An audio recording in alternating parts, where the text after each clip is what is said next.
Okay, welcome to this episode of the Smart Leaders Sell podcast. I'm Jessica Lorimer, sales coach and leadership expert, and I've got an interesting episode today that I'm recording in the current 26-degree heat in the UK.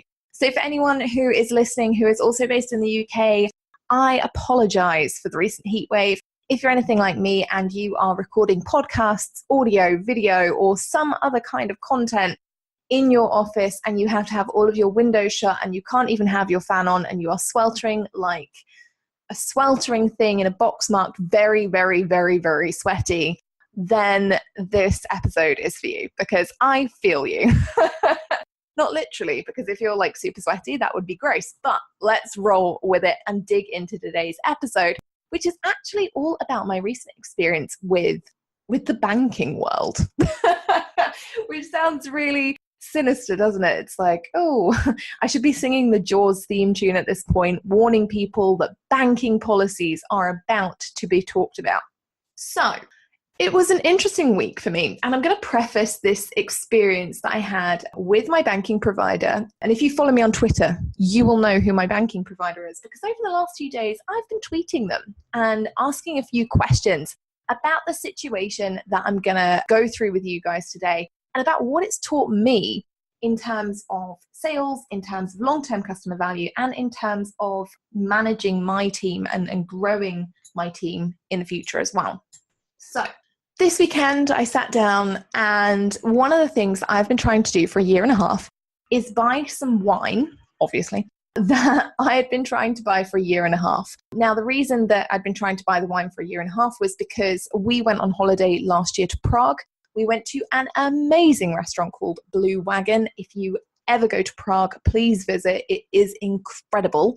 If you follow me on Instagram or on Facebook, you can actually scroll back to August 2017, should you wish. And you can see the amazing food, and there's a video of my dessert, and it's just absolutely incredible. But by the by, they also sold this incredible Pinot Noir, and it was just amazing. We took a recommendation from the waiter, and he said, look, this is the best wine that you can get in the whole of the Czech Republic.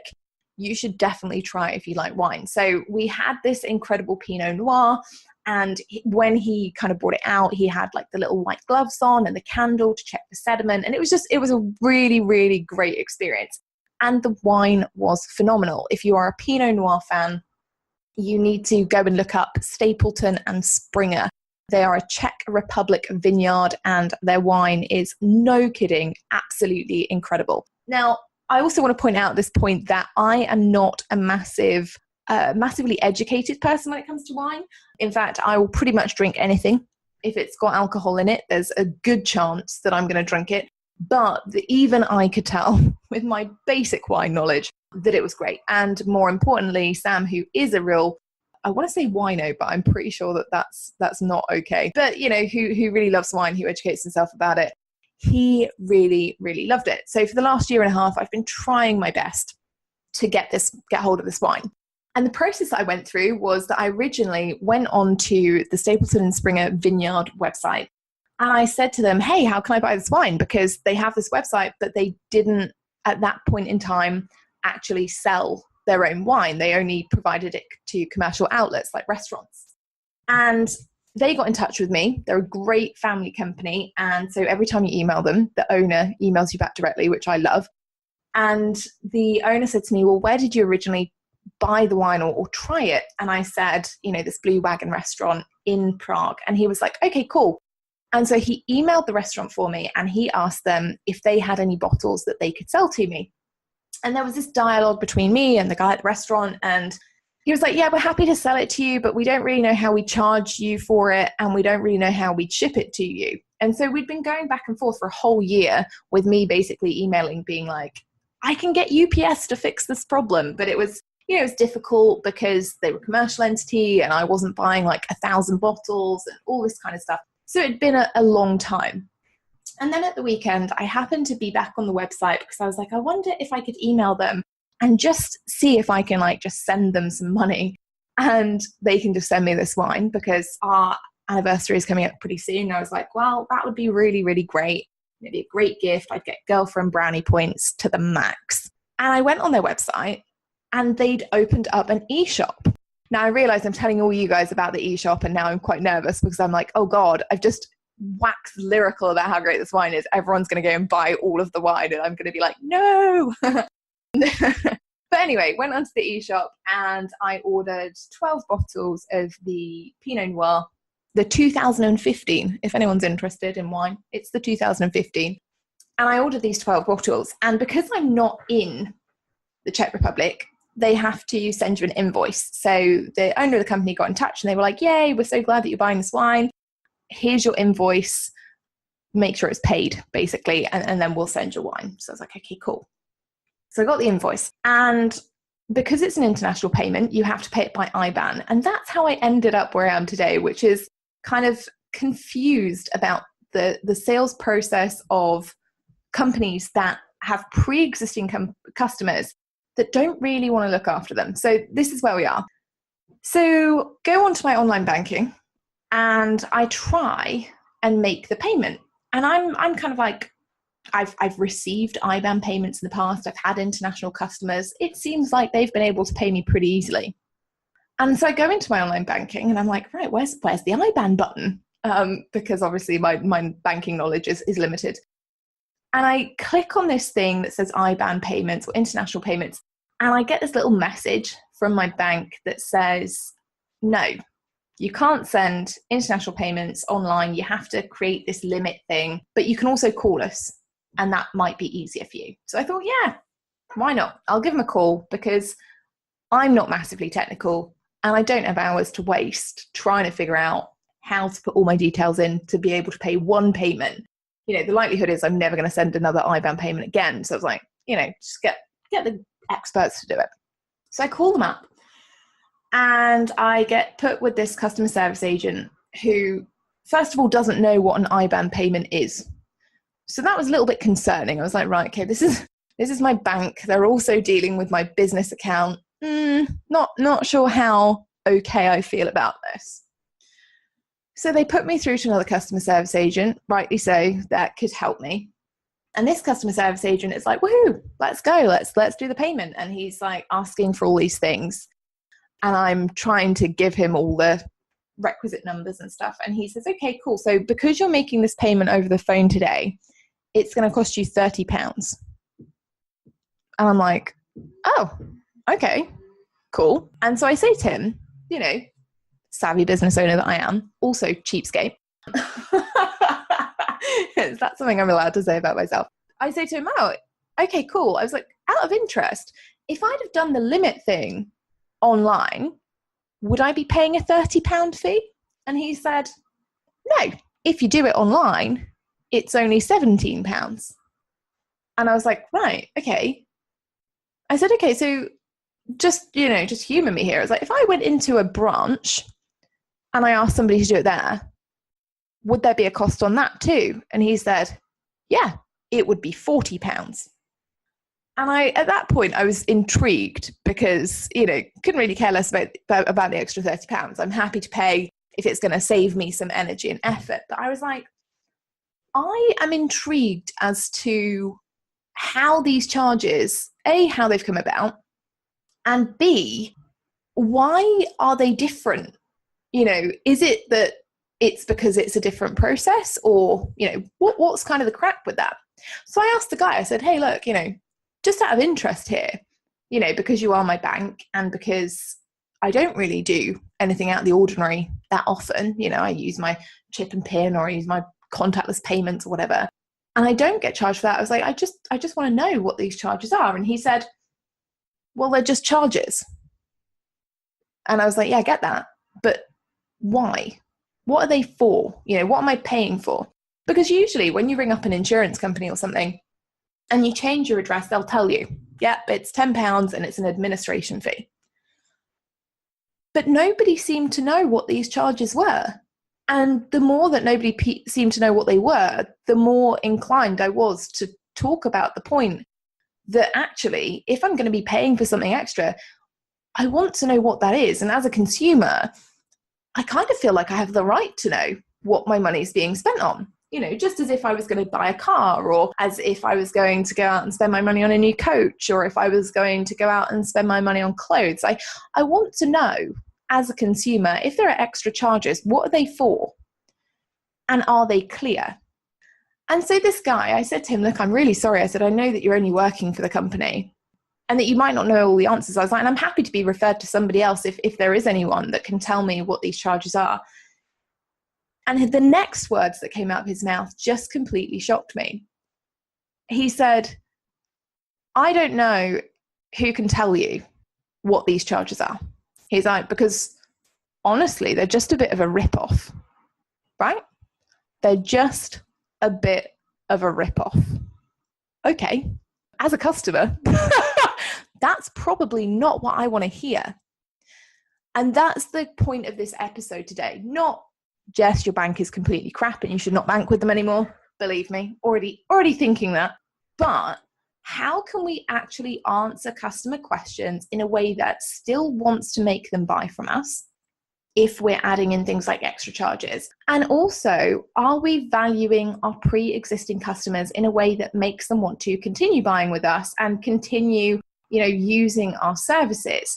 Because if we're not, we'll find very, very quickly that people vote with their feet and that they will leave, because the conversation that I had yesterday when I was talking to this chap, I was like, look, in all honesty, I'm probably now going to change banks because of this. Not because of the £30. Like £30 is £30, whatever. If I have to pay it to get the wine I want, I'm going to do that. Not a problem. But because when I ask questions, it's very unclear as to what I'm paying for.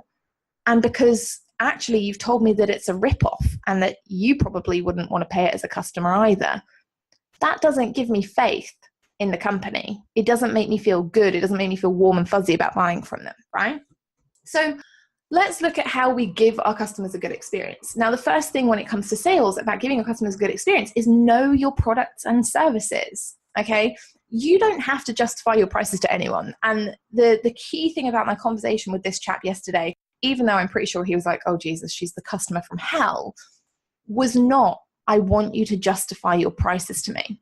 The conversation was, I just want to understand what I'm paying for. Perfectly happy to pay it. I just want to have the explanation. So when customers come back to you and say, hey, why is your program this, but so-and-so's program is only this? You don't have to justify with, oh yeah, well, my program does this and so-and-so's doesn't, they're a crap coach and blah, blah, blah, blah, blah. Instead, you can say, hey, look, what I don't do is justify my prices because I don't believe it helps anyone.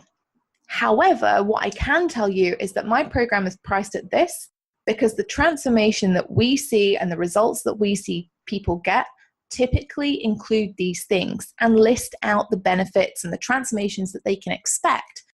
And people are much, much happier to focus on those potential transformations and be like, oh yeah, okay, cool. So if I'm going to 10x my revenue, or if I'm going to have a marketing strategy that works while I'm on holiday so I can get leads on autopilot and I don't have to do anything, or if I'm going to be able to lose the weight quicker in a way that means I don't have to give up wine or chocolate or rice or whatever, yeah, that sounds great. That's totally a justification.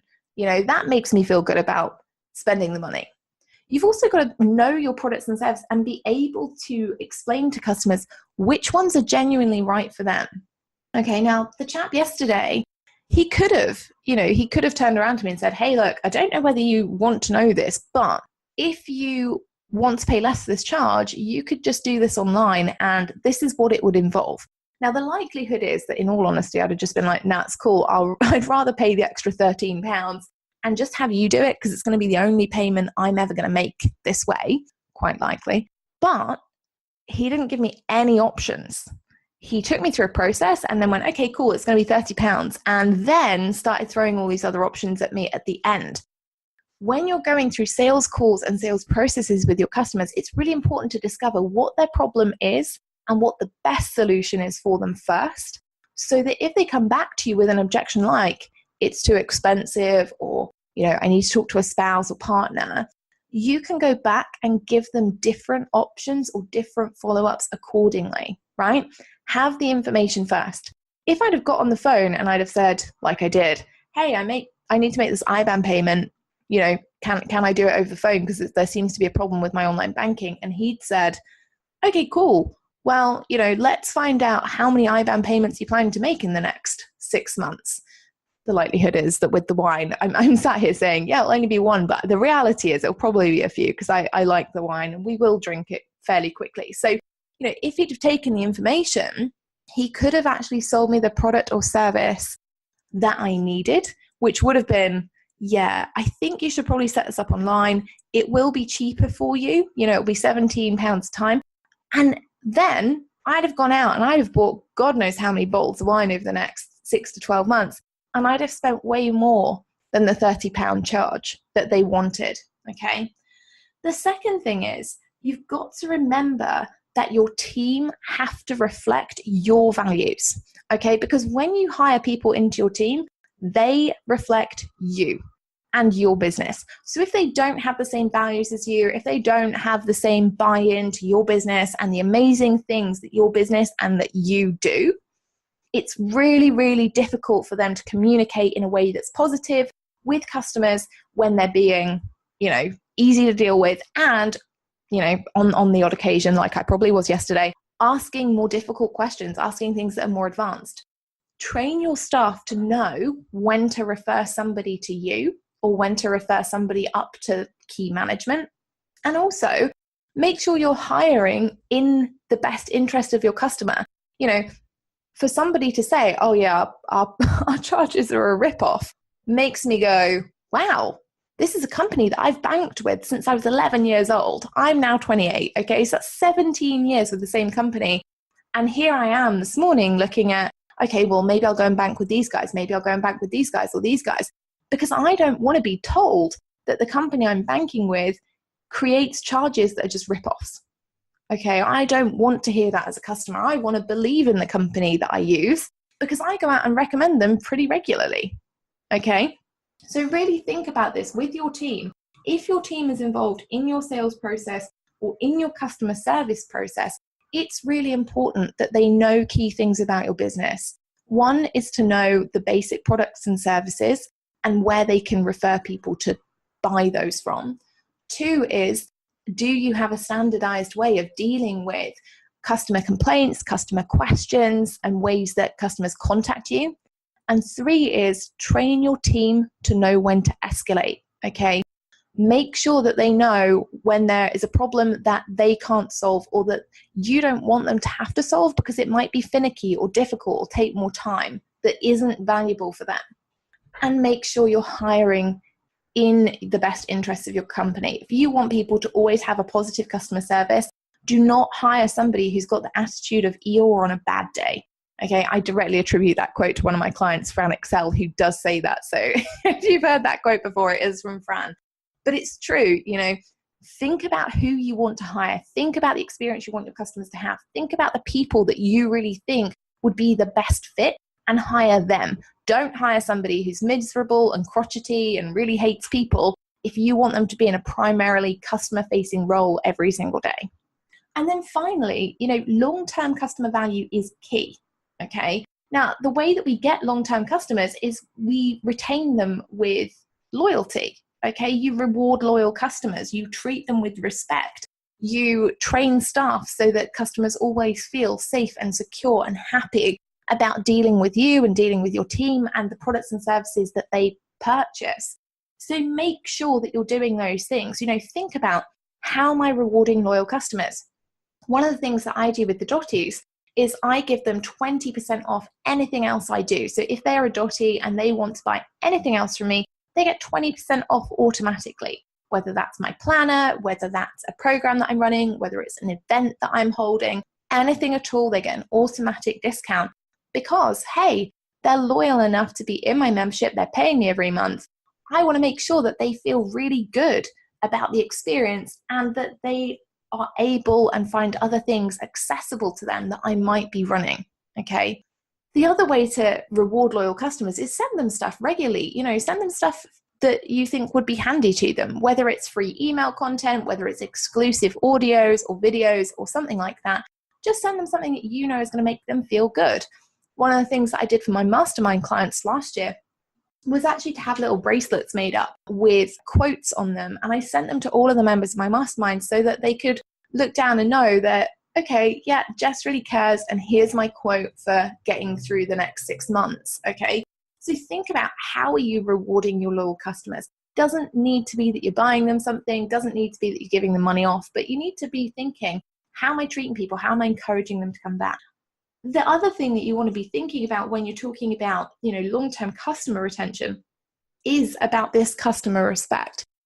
How are you making your customers feel like it's good to refer people to you? Are you offering them an affiliate fee? Are you getting them great results so they're totally confident to refer their friends? Every time they deal with you, is their problem sorted? If they have a bad experience with you, how do you handle it? I had something recently where my website went down. We had a few people who weren't able to buy my planner. And so we emailed them and we said, hey, look, we just want to let you know the website was having some really, really unusual tech issues. And we've taken a screenshot here to show you that actually your payment wasn't processed. We're really sorry. So if you'd still like to purchase a planner, here you go. Here's the link. And because of the inconvenience, we're happy to send you a little something extra as well, just to say sorry and make up for the fact that the website was having a completely off day.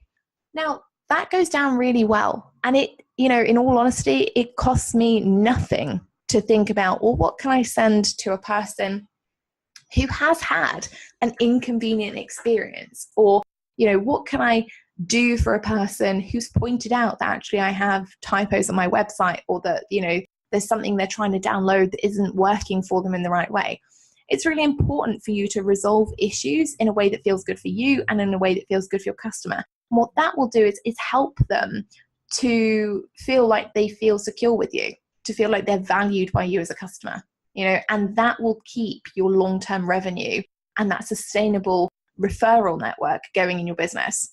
So just to kind of summarize today, if you are somebody who wants this long-term sustainable business model, please make sure that you do know things like your products and services so you can give your clients the best experience, you can give them the service that they actually need. Make sure that your team reflect your business, your values, and really, really go the extra mile to make sure that your customers feel secure, feel happy, and valued. And then finally, make sure that you are focusing on long-term customer value. What are you doing for people who have a good experience with you? What are you doing for people who have a bad experience with you? And how are you really making sure that you're doing everything you can to retain customers for the long term? If you've enjoyed today's episode, please make sure you hit the subscribe button. Make sure you don't miss another one. And if you'd like to leave us a little review, I always like to know how I'm getting on. I love having these Monday and Friday chats with you guys. So if you do think, yeah, I could sit down, take 5 minutes out of my day and give Jess a little review, let her know how she's getting on, I'd really love to read it. I will see you in Friday's episode where I'm bringing a super special guest. Very, very excited about it. And if you have any questions this week, if you think that anything has come up from you from the podcast, make sure you head over to the free Facebook community. You can ask me any questions about the podcast there. And you can even come on if you want and ask your own question and get some live coaching in the bargain. I will see you in Friday's episode.